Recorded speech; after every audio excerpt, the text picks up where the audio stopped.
Hi everyone, today I'm going to show you the best camera settings in Rocket League.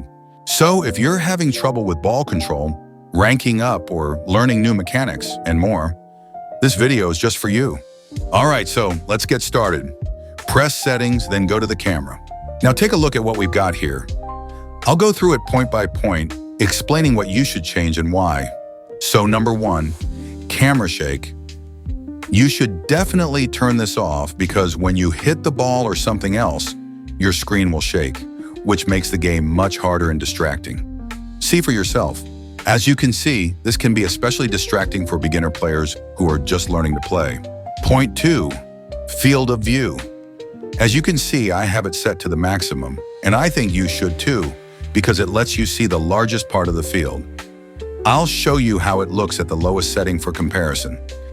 So as you can see, the game is literally unplayable. Let's move on to point 3, distance. I think 270 is ideal because, as I'll show you in a moment, 100 is definitely too low and makes the game much harder, while 400 is too high and also doesn't make it easier. Okay, I think we can move on to point number 4, height. This setting is a bit similar to distance, and you also need to feel what works best. I think a level of 90 to 100 is ideal.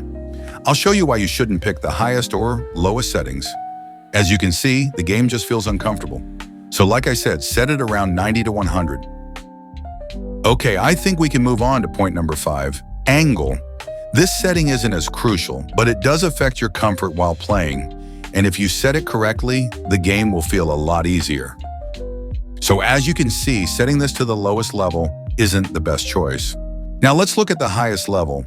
As you can see, it's decent, but it could be better. I think a level between -3 and -5 is ideal for playing. All right, the next settings aren't as crucial, but I think they can still improve your gameplay.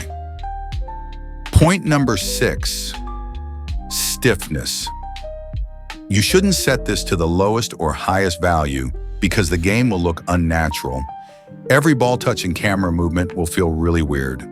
I personally recommend setting it somewhere around 0.35 to 0.50.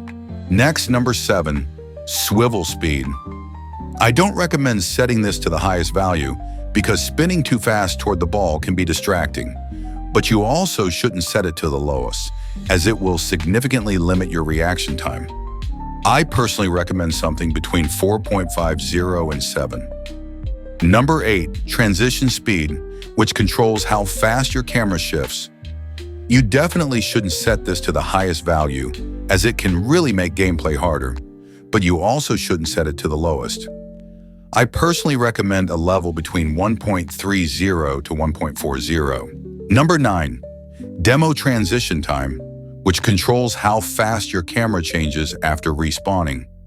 This setting isn't that important, so without overcomplicating things, you can set it however you like. Finally, number 10, invert swivel. Without overcomplicating, just turn it off. That's it. If you can, leave a like and let me know if this guide was helpful. Bye.